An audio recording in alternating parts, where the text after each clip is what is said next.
Hey, mental workers, you're listening to the Mental Work Podcast, your companion to early career psychology. I'm your host, Dr. Bron and Milkins, and today we are talking about a great topic, and the topic is healthy relationships, and more specifically, helping women find healthy relationships. You could say that relationships is the core of what we do as psychologists, and I think that's what makes this topic really interesting and really relevant. And here to help us out is our guest today, Phoebe Rogers. Hi, Phoebe. Hi, Bronwyn. Thank you for having me. It's so lovely to have you. Phoebe, could you please tell listeners who you are and what your non-psychology passion is? So I'm a clean psych, obviously, and I love helping women find love. That's my passion. But outside of work, maybe see her in the background. It's my cavoodle. Oh, so my gorgeous. little puppy, Bella. We're a bit obsessed with her, and our lives revolve around her, and she brings us lots of joy. How old is she? She's 2.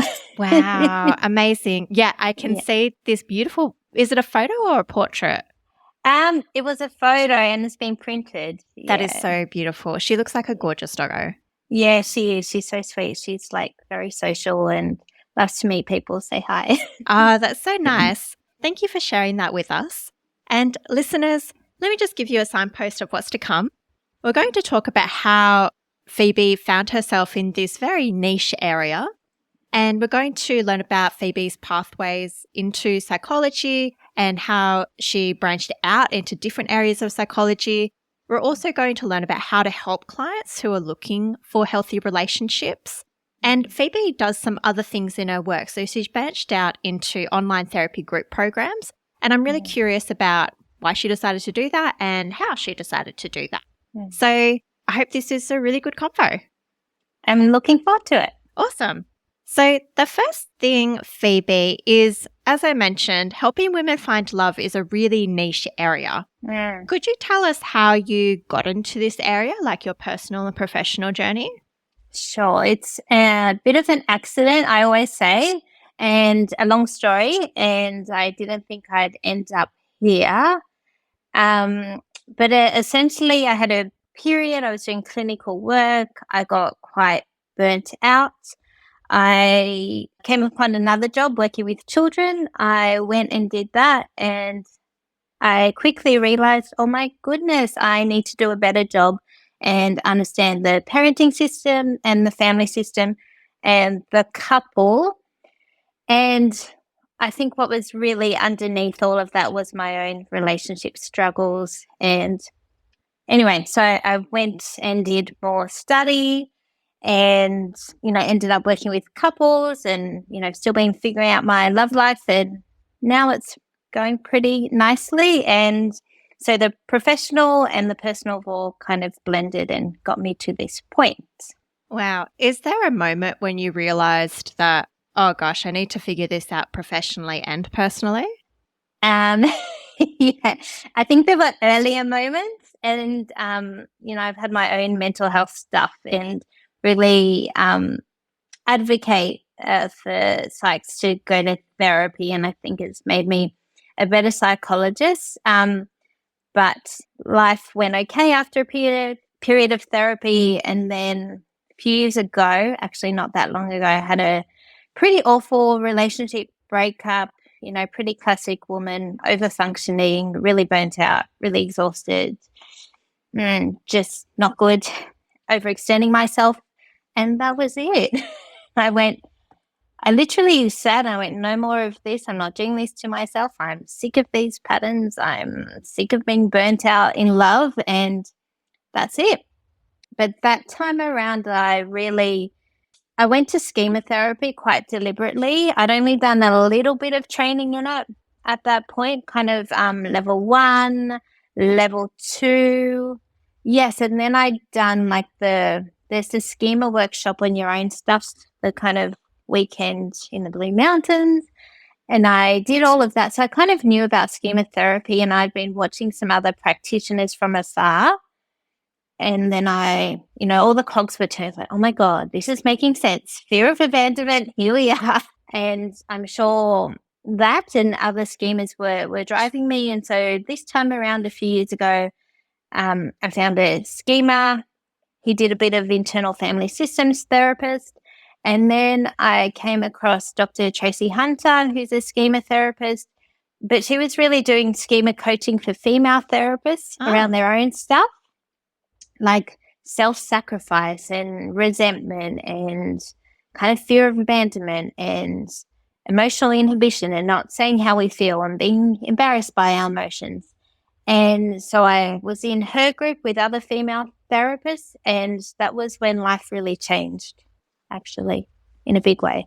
Wow, that's huge. Yeah. I just think everything she gave us in that group was what I continue to do to be in a healthy relationship and what I continue to pass on to my clients, and this model of we are to soothe and take care of ourselves.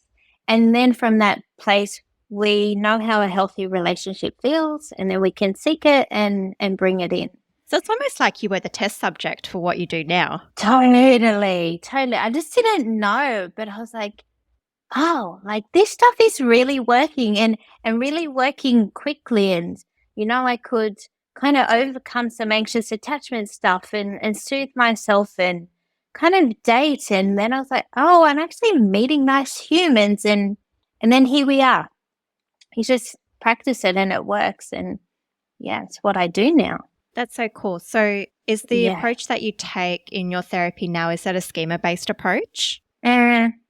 Yeah, so it's definitely, so there's lots of attachment stuff, and I think attachment theory goes really well with schema therapy, and I knew attachment theory pretty well from my counselling training and emotionally focused therapy. But whether I'm seeing an individual or a couple, there's always this inner child bit. So when you're triggered, what's happening inside? How are you feeling? What are you noticing? What schema is it hitting on? You're scared that you're not enough, that you'll be left, that you're a failure. Are you self-sacrificing in order to keep the relationship? And then how you soothe those wounds for yourself as the first thing that you do. And then we do the relational communication work. But it has to be from that grounded, soothed place, ideally. I think that's when couples therapy has a better chance of working, when two individuals kind of get their own stuff and are responsible for their own stuff and understand their wounds and how they play out, and then can catch it in the moment. Yeah. No, that sounds really effective. So off air, you mentioned to me that you've done a grad dip in relationship counselling. What do you feel prompted you to do that, and what do you feel like you got out of it? So what prompted me to do that was the work with children and families, and I was like, my clinical stuff's just not cutting it. And, I really value the clinical training that I got, and to relate to children and young people and how to do a really great assessment. But then in terms of those dynamics in the room, and to have confidence bringing a parent into the room with the child and working on their attachment stuff, and then assessing further and realizing, oh my gosh, the couple needs help. Like the couple has to come first in order to co-parent. And so that was driving me. And again, I was still kind of burnt out. And so I thought this will be great for my brain to nourish that part of me and be, kind of nurtured and stimulated again and bring a different lens. So there was kind of lots of things drawing me to that course. And then can't remember your second question. It was, what did you get out of the degree? Yes.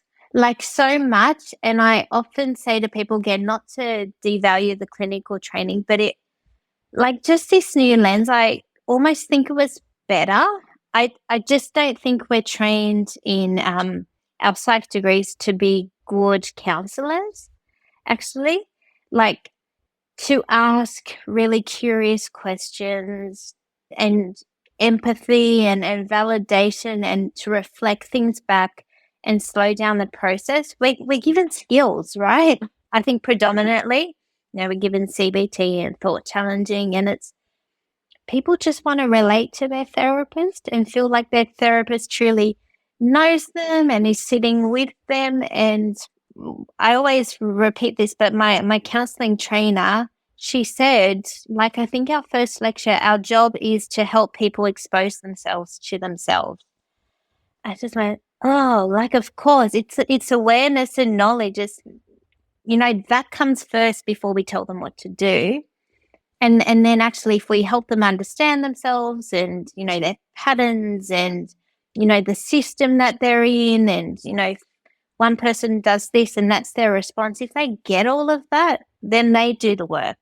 Yeah. Right? Like, that's the work. I don't have to give them a CBT skill or an ACT skill. It's people discover their ways through stuff when they're given this lens of curiosity and empathy. It was just like so obvious, but wow. Yeah, that's such a good quote. And the word I was thinking was curiosity, because it is approaching themselves with curiosity and being like, hey, it's interesting I do that when this happens. I wonder what that's about and what that links to. Yeah, and what my need is in this moment.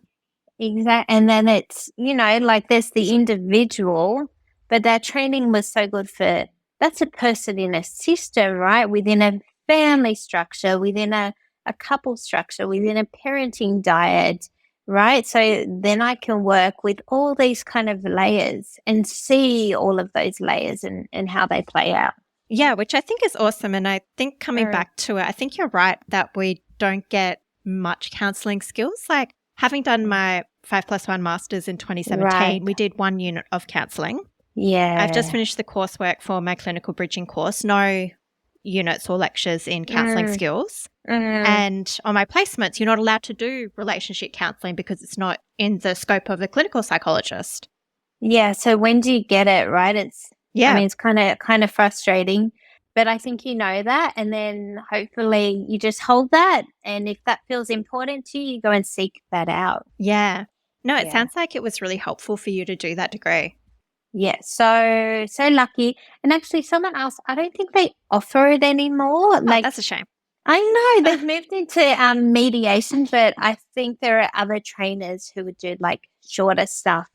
And I would say, like, go and do your emotionally focused therapy for couples or individuals or other providers who work systemically. There's still stuff out there. Yeah, totally. Yeah, the next thing that I'm looking into is the emotionally focused therapy, because I think it blends really well with schema, and schema is something I'm interested in. Is that attachment framework? Totally. You just weave them all the time. Yeah. It's beautiful. Yeah, it works so well. And then, yeah, I mean, because the attachment stuff is inner child stuff. It all goes together. Yeah. Yeah. So maybe you could tell us what made you decide to do an online group therapy program, because I'm wondering if it's related to like burnout prevention as well, or if it was different. I think that's the byproduct of it, actually. I think burnout prevention for me is doing work that feels meaningful and lights me up inside. And whenever I run these groups, I leave on a high. Like I'm so proud of these women and so moved, and I can see them growing and changing so quickly from, one piece of work, schema and inner child. So it's accidental, burnout prevention, and I love it. And it kind of happened accidentally. I knew this was the work I love doing. And then I thought, how do I make good use of my time? I started to think about just listening to business coaches. In private practice, there's really this ceiling effect, right? We can just work for so many hours. We can get a certain amount of income. We're limited in who we can help, right? And I saw a business coach last year, and I don't know, it just kind of came out of that. I don't remember who prompted it, her or I, but she said, okay, go do it. Like, come back to me next week with the program written. And so I did. And then, it would move into, so the content, like what I would cover week 1, 2, 3, 4, 5, 6. I have a week 7. We start kind of with, the choosing the relationship, what our family taught us, and then we get into schemas. So it just kind of evolved from that process, actually. And I just discovered there was demand for it. So, often in these groups, it's half my clients and then it's word of mouth. And I've been able to get enough numbers to kind of run them. This will be my third one since I've started. Wow, congratulations. Yeah. Thank you. Was that scary putting yourself out there initially, being like, I'm not sure how this is going to go? Yeah. Scary in terms of like all this pressure on myself that I had to work. I was lucky I was still working with Tracy Hunter through some of that. And she's like, it doesn't matter actually. Like the way we overcome failure is giving it a go and being willing to have a go because it matters. It means something to you. That's how you want to spend your time on this planet. So I had lots of imposter syndrome, but I ended up, my first group, I had 12 women. That's great. Yeah, it was like actually almost too many, but it worked. And then, so every time I know I start to run this group or market it, I get the, what if I didn't get the numbers and what if it's not enough or if I'll have to call it off and I haven't. The second round I had 7. I start again next week and I have 5 women. So it's okay. And I think if you love something and it means something and I can use my other clinical work to support me doing that. And I think the perfectionist in a lot of us probably like, this has to work. It has to make the most money. I used to say it has to beat my hourly rate. It's like, no, it doesn't actually. It's okay. Like, it's just about, spreading this message and seeing women grow in how they can soothe themselves and choosing healthy relationships and then it'll happen. And it is happening. Yeah. So it sounds like you're focusing on the process rather than the outcome. Totally. And that's hard. It's hard for a lot of us, but it's, the process is the joy-giving stuff. Yeah. That's awesome. I want to ask you about marketing because some psychologists really struggle with this and they've got all sorts of stories about putting themselves out there and also we're generally not trained in it unless you come from a marketing background. And so I just wondered whether you had any stories about promoting yourself and whether you got help with that. So much help. I'm a good clean psych. Yeah. I'm not a good kind of financial person. Like, I didn't really understand super or putting money aside for tax. And then, at the start of my career, I got this huge tax bill and it was a disaster. So that's such a common story. And I just want to stop there because any listeners, make sure you set aside money for tax if you are in private practice or you are a contractor. Totally. I was really lucky I hadn't spent it all yet. Lucky. But it's fine. And then you have your accountant on your team. I have a friend who's been great and kind of said, okay, like leave this amount in your business account. Like this is probably how much you're going to spend. Set up those buckets. The business coach was great for kind of mapping my money around how much am I making? Like what she called like my survive. How much do I need coming in so I can survive and pay my bills? But what's my thrive rate? If you want holidays and time off, then you want to have a house one day, or just you factor all of that in and set your eye on that. And in terms of marketing myself, still figuring that out. I think the most important lessons I've learned about marketing are don't be afraid to niche yourself, because I've heard that in a lot of places, but it's just been so true for me. If you're a generalist, everyone will come to you, but I think that's a recipe for burnout and just not being happy. But when people start to know, oh, you see couples and you've dedicated your career to that, that's who they want to see, and that makes sense. So I think figure out what you love. Don't have to figure it out today, but really figure out what you love. Focus on that. Don't be afraid to try new things, and like don't be afraid to put your rate up every year as well. Like I think a lot of us, like we're self-sacrificers. We feel sorry for people. We feel guilty. We want to be approachable. We're worried people won't see us. But again, there are so many, put your business hat on, so many business expenses that I have to think about. I have to think about where I want to be, what kind of nourishes and nurtures me, how many clients I can see.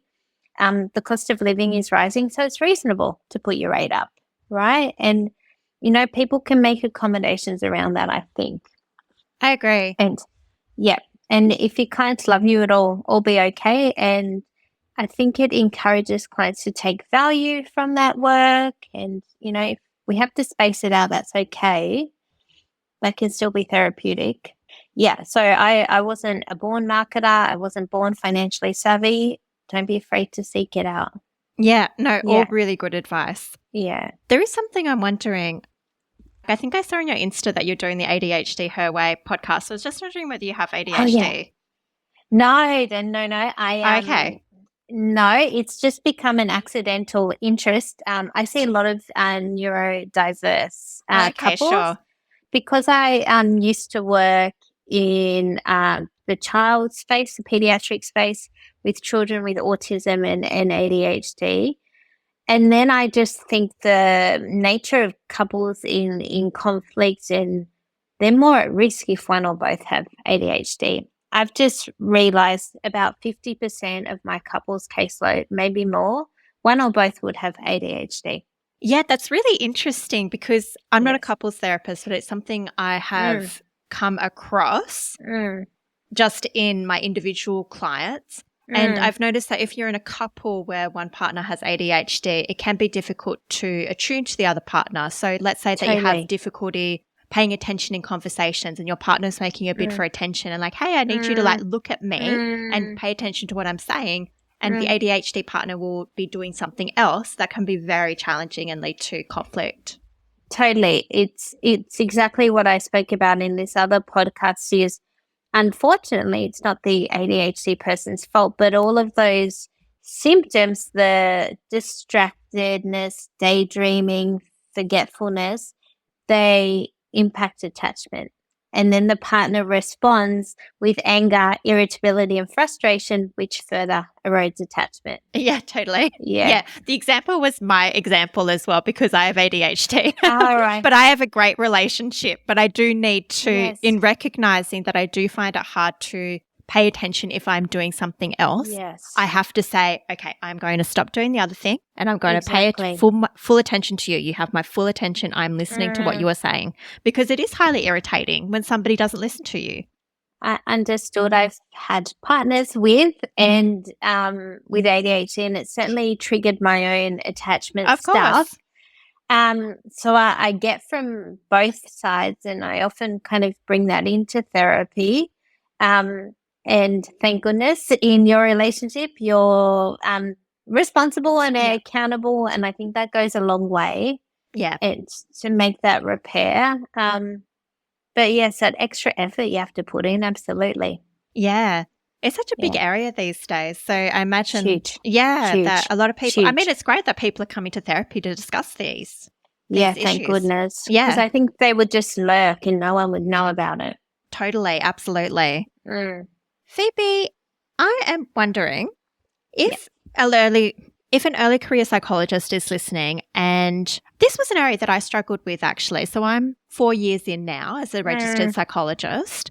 And because I hadn't received any training in relationships, clients would come to me with their relational problems as an individual, and I would find it really hard to know how to help them as an individual.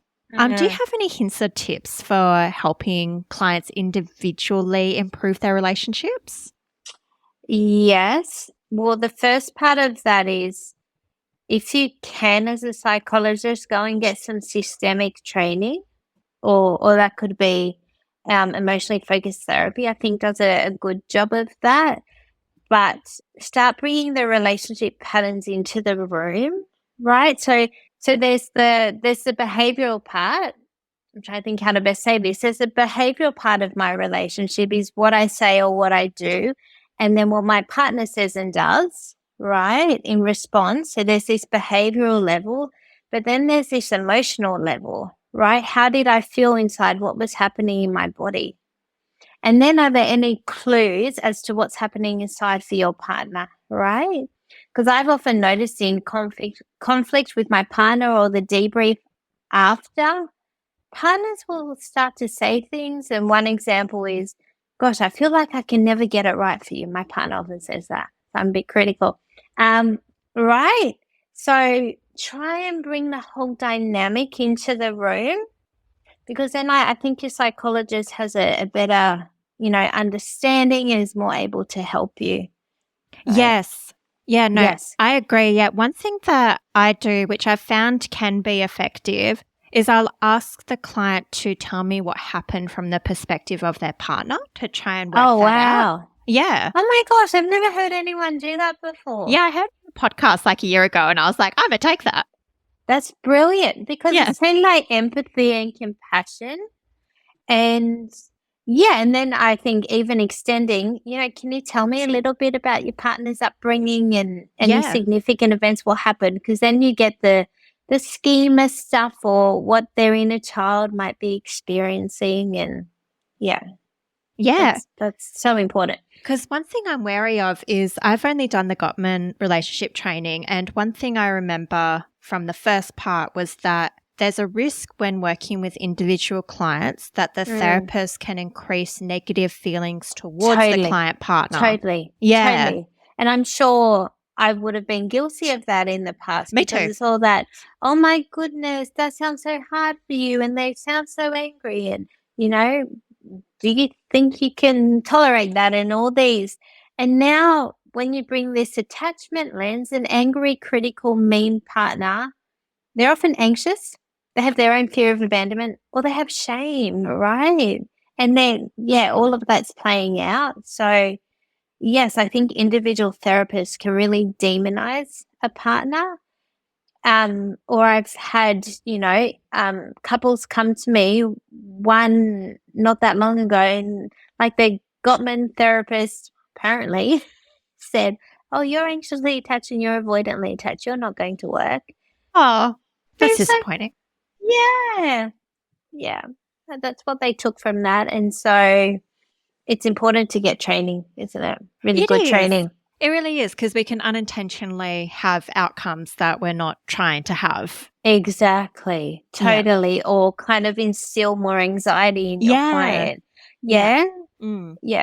Like, I've certainly experienced that anxiety that comes from a protective psychologist trying to look out for you. Yes. Yeah, totally. So nowadays when clients talk to me about their relationships, when it's appropriate, I might ask, what keeps on drawing you back to this relationship? What are some things that you love and appreciate about your partner? That kind of stuff. Obviously, I won't do that if they're disclosing abusive things to me. It's like I still make sure that they're safe and validate that. But I try not to demonize the other partner and increase that. No, I think it's just if you get an understanding of the partner, what their schemas may be. And absolutely, they're a human too. And the strength-based approach, because it can all feel, you're in conflict, it can feel awful and like there's no hope. But it's what couples do when they have trauma and they're figuring out their stuff. And it's good to highlight the good stuff. I mean, people forget that, right? And then they come in and one session they can feel better because they're like, oh, there's strengths in my relationship. Yeah, I certainly don't want to increase that sense of hopelessness. I've similarly had clients who do have an anxious or avoidant attachment style and their partner has the anxious or avoidant attachment style. But I always talk to them about this idea of earned secure attachment and that is possible for everyone. Everyone. Oh my gosh. As a former and still a little bit leaning to anxiously attached, yes, when you learn to soothe yourself and be that connecting, validating, empathic presence to yourself, and then you can play that out in your relationship, of course you can earn it. Yeah. And I think that's really important to let clients know rather than the alternative of like, this isn't going to work out. Yeah, poor match. Come on. We've all got stuff. We'd never end up with anyone. Yeah, totally. Absolutely. So we've spoken a lot about romantic relationships, and I was just curious about whether you had any tips for clients who are looking for friendships and how psychologists could help them find healthy friendships. Is that something you focus on or not really? No, that definitely comes up because predominantly more in my female clients, I would say. But I think a lot of this anxious avoidant attachment stuff and schema, fear of abandonment, emotional inhibition, can't say how I feel, can't put a boundary in place, what I allow in my friendships, right? Or I haven't done the work to find my tribe yet. It's actually, I think a lot of friendship stuff can be seen through those two lenses, the attachment stuff and the schema stuff. Yeah, so there's examples that automatically come to my mind are people who are, say, very passive in their relationships and also have subjugation or self-sacrificing schemas. And I guess other people in their friendships persistently take more than they give. Totally. Yeah. Like they're energy vampires. She offloads, she vents, she tells me all her emotional problems. I don't get a lot of space. Yeah. Right? She just gets in touch when she's having relationship dramas. Yeah. Right? And we can repeat that very same pattern with a romantic partner choice, someone who's not emotionally available. Totally. Right? And so often say to people, like sometimes people think their anxiety is, okay, I have to work on my wounds and the internal stuff, and that's true. But the work is sometimes choosing better conditions and a more supportive and safe environment, and then seeing what happens to your anxious attachment. Might just go away if you're in the right place with supportive people. Yeah, no, that's so true. So like, is that something that you might point out to clients? You might say to them, look, this relationship, I don't know if this other person is going to change, I guess, like telling you about their emotional issues for an hour every day. But you could seek out other alternatives, friendships. Is that something that you might talk with them about? Yeah, totally. I am both curious and validating, but also direct. Yeah. As in, I've seen this pattern, and this has been a pattern for a really long period now, right? And actually, you've tried these interventions. Like, you've been really brave and you've talked about how you felt and what you need from this person, and it's still not shifted. And also, energetically, I think you're drained and this is keeping you locked in, right? This is consuming. And when you're so consumed, that takes up space. You can't allow in these people who are out there waiting for a friend like you and want to show up. Yeah, totally. Yeah, I love how you put that as well, because it is really empathetic, and it's not like, I don't think a client would listen to that and be like, she's saying I'm a dummy who keeps on doing the same thing over and over again. That's not what we want to communicate to our clients. No, gosh, yeah. We're all just, I think we've all just been traumatized, haven't we? To people please. It's all just conditioning, right? Totally. Yeah. Yeah, no, I love that. Phoebe, I wanted to move a little bit onto why you think it's helpful for psychologists to work on their own stuff. And I'll ask you this question, which is, I guess, working with women who want to find love and having a background yourself of difficult relationships, how has working on your own stuff helped when you might hear stuff from women that's similar to your own stuff? In so many ways, I don't even know where to start. I think that what going to therapy gave me was really seeing the narrative of how I came to be who I am and why I chose, and I think I'll use the word chose, ended up in relationships that I did because of what little Phoebe witnessed and what she grew up with and what felt familiar.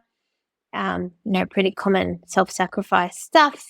But also, to have this experience of what I tolerated and what it cost me emotionally and how the trajectory was going to be.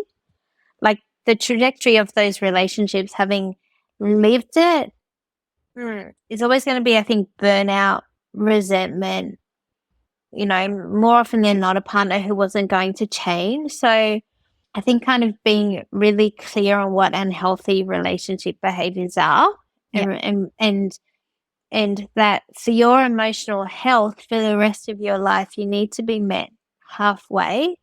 Like the only thing that works is reciprocity in a relationship. And then to have experienced that finally in my life and how amazing that has been for, I think, for career, for work, for money, for work-life balance, for just my nervous system settling. It's also having kind of healed a lot of those wounds, being able to soothe myself, setting me up to choose a better partner. It also gives me hope and optimism for these women. Like, you actually don't have to live in that relationship. There is better out there, right? Yeah. But also, like, there's not a perfect partner, but to have a partner who works on themselves, whatever relationship you're in, is so important. And then my own therapy also really helped me realize, the behaviors I was engaging in to make the cycle of conflict worse. Oh, interesting. Yeah. And so I used to think I'd have a voice and I'd speak up. And I really realized that was not true. I was not good at being vulnerable. I was quick to anger. I was critical. So that classic anxious attachment stuff. I was overly pursuing, perfectionistic, like really high expectations of a partner. And so I had to kind of, like, it's okay. My partner works differently to me. I can understand what's happening on the flip side when I do all of that stuff. And if I start with me first and soothe myself, I have a better chance of communicating and I have a better chance of getting my needs met. So it's, I don't know, doing your own work, it just like opens up everything. Right? Yeah, it's amazing just the things yeah. you've communicated. Like, thank you for sharing all of that. It sounds like it's been a My transformative pleasure. journey. Like, I feel a different person and I feel so blessed. And it's like, wow, here I am in a happy, healthy, secure, functioning relationship. And that happened really quickly, actually. Like, there was like this years of, repeating the same stuff. And then when I found schema work, kind of like within a year, I'd found my partner, my person, and we're happy and we talk and it's all, there's this trust, like it's all going to be okay. I just want, women and all humans to know that they can have that. Yeah. Yeah. I'm really pleased that happened for you. Like, yay. It's the biggest joy of my life, really. I always wanted that. And I think there's a lot of shame sometimes when a woman, she's dating and she's focusing on finding love and she really wants that for herself. Like, I think that can be something that people shame, like learn to be happy on your own. And that's true, but it's okay to go after love and you should, and you can have it. Yeah, no, I agree. It's really weird, isn't it? It's like, yes, there's a place for learning to be on your own, but there's also a massive human need for connection for the vast majority of us, which is very normal. Correct. Exactly. Yeah. No, I'm really pleased that therapy has had such a big impact on you, and I hope that listeners can hear how valuable it has been for you. Oh, it's just like, that's why I'm a good psychologist. I'm sure of that. I mean, it would mean that when clients bring up stuff that is similar to your stuff, like self-sacrifice and resentment, you have an insider perspective on what that could feel like and what needs to happen. Yeah, you join the dots a lot more quickly. I feel like you then offer clients like more motivation and a buy-in to treatment because I speak with authenticity. Like, I actually sat and journaled to my inner child. Yeah. Right. And I sat and did that imagery and cried. And I know how powerful that is. And I spoke to my little Phoebe every day. Right. And what it did and how my nervous system settled, or I journaled when I was angry. Right. And I let that stuff out and I gave it a voice and I validated it. I can actually, this is how the work looks. Yes. Yeah. Yeah, no, such a good point. And we have had an episode on therapists and therapy, and that was one of the key things that we came up with. It's so authentic to be like, I know what it feels like to be in the hot seat here. Like, it is hard. It is not easy. You need to practice it every day. and it can Yes. be really tough and vulnerable. Totally. I've said before, I often wanted to stop therapy. Like, yeah, really, wipe me out for a day. I'd just go to bed and, Yeah. lie down for the rest of the afternoon. It was totally overwhelming. But that meant I think finally I was in the right place and it was doing its job. But it's just opening up things I didn't know were there. No, amazing. Thank you so much for sharing that with us, Phoebe. Oh, that's my pleasure. I wanted to maybe wrap up with this last question, which is, how many years are you in as a registered psychologist? So I graduated 2010, so it's like 13. Okay. That wasn't Yeah. the final question. That was the pre-question. Okay. Yeah. The next question, the final question, because I wanted to contextualize it, was that, okay, so you've been in this 13 years at least. What wisdom do you have to share with early career psychologists? Like, what do you wish you knew when you started out? Business savvy. That's a huge part of it. I wish someone told me go and do your own work. I don't know if I would have believed it. Definitely. Yeah, find out what you love to do and you can have joy with that. More preparation about what happens if you're going to be burnt out, because that's happened. Yeah. And that happens. But it's just this beautiful unfolding, like the person you start off being, you're going to change, and that'll be incredible. Awesome. Yeah. Well, Phoebe, if listeners want to learn more about you or get in touch or recommend your programs to their clients or colleagues or themselves, where can they find you? Just go to the relationshipspace.com.au or the relationship space on Instagram. You'll find me there. Amazing. We'll have those links in the show notes for you. Thank you. And listeners, once again, thank you for listening. I'd also like to thank new Patreon subscribers, Brian and Yanyi. And I'd like to thank everybody who's emailed, everyone who's brought me a virtual coffee and has shared the podcast. If you liked this episode, do share it with someone because that's the best way to get it in more ears.